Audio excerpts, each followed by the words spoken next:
Hello and welcome to this course. So, you want to learn about character design. That's awesome. But before we get to that, we need to rewind a little bit. Let's take a close look at the human body. So, to be clear, we're not going to talk about anatomy here. That's a whole different topic.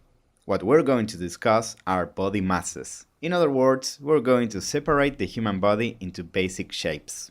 Starting from top to bottom, we have the head, which for now we're going to represent as a circle. The head has its own complexities, so we're going to dedicate an entire chapter to that topic later on. Then we have the neck, which is basically a cylinder, but since we're doing a flat front view, we can use a rectangle for it. Below we have the chest area. We can use different kind of shapes to represent that, but we'll get to that later. Then we have the middle section of the torso, which unifies the chest and the hips. Down below, of course, we have the hip area. This is also a very important one, along with the chest.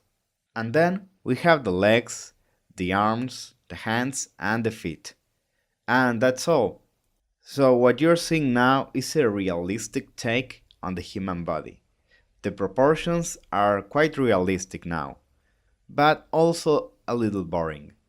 We're here to create cartoony characters that are fun to look at.